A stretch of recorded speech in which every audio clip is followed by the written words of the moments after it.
was thinking about this. You know, when I think about stuff, I think about stuff in the shower a lot. Do you think about stuff in the shower? I mean, you got to do something while you're sudsing up your hair. And I'm sitting there sudsing up my hair, thinking about this in the shower. Please don't get a mental picture. And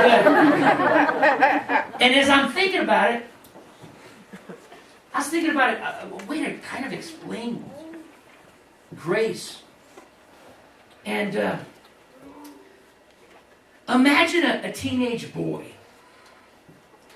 And imagine his room is a pigsty. For some of you, that's not a very big stretch. Some of you live in that.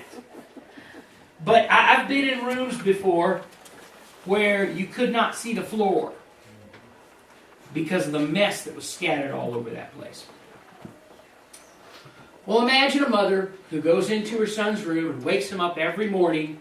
You need to get out of bed. You need to get ready for school. You need to get in the shower. When are you going to pick up this room? This room is always a mess. I'm tired of it being a pigsty. And you leave without ever doing anything. And the boy's like, A lot of times when the boy wakes up, he's like, stop yelling at me. I will take care of this. When are you going to do it? When you quit yelling at me. If you just give me some space, I can take care of it. Get off me and I'll take care of it. So what if all of a sudden, that mother, that legalistic mother, has a moment of grace and goes, well, wait a minute. If I quit yelling at you and quit nagging you, you'll take care of this. That's what I said. Okay. You're on your own. I'm going to trust you. Welcome to grace. You have 2 weeks. So imagine that kid has 2 weeks. It's a grace period. It's this wonderful time of no yelling. She doesn't even walk in to wake him up because she knows it's going to set her off if the room's a mess.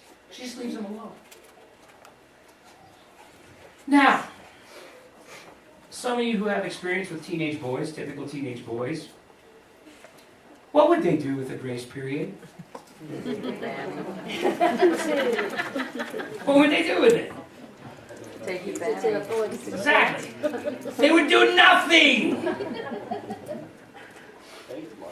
They would, it's always like, you're just a nag, and the reason I can't do anything is because you won't shut up. Those are just excuses. Those are just quieters. Try to get her quiet by saying that. Doesn't work. So 2 weeks later, Mom comes in, opens the door, and what's that room look like?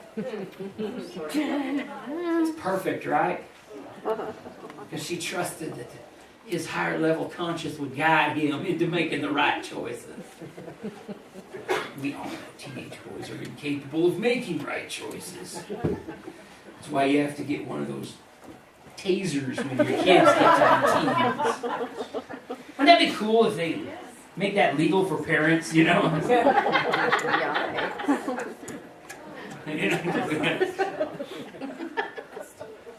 Have one of those, the kind that, fly out and attach themselves, You need to clean your room. I don't want...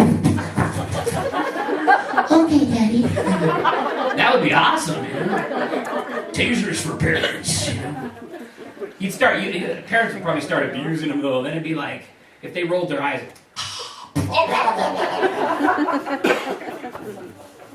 Some spouses need those. No, save the tasers for the kids, use the cattle prods for the spouse. So here's what a mom should do. Gives him a couple weeks grace period, doesn't yell at him, doesn't nag him. So the boy comes home from school. He's like, hey, Mom. Hey, son, how are you doing? Doing good. You're kind of weirdly happy, Mom. That doesn't make me happy. I'm going to my room. All of a sudden she hears, ah! There's nothing in his room. Everything is gone. There's no bed, there's no dresser, there's no clothes. There's nothing. And he runs down and goes, "Are we moving?" She goes, "No. I gave you 2 weeks. You didn't take it. Everything's gone.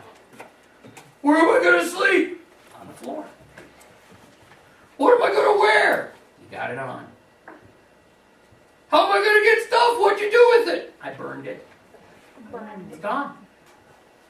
You're going to have to start raising money and buying your own clothes. You have to raise money to buy your bed back, raise money to buy your dresser back. You're going to have to get a job somewhere. Oh, that's not fair. And this is the point when Mom's going to say, it's completely fair.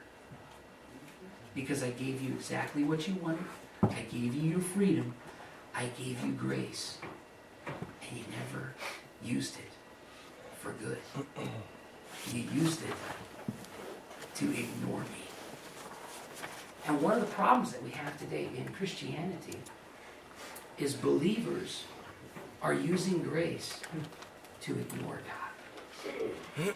We're using grace, and instead of becoming better people, and instead of walking in righteousness, and instead of trying to better ourselves, we're using grace to excuse ourselves from being better.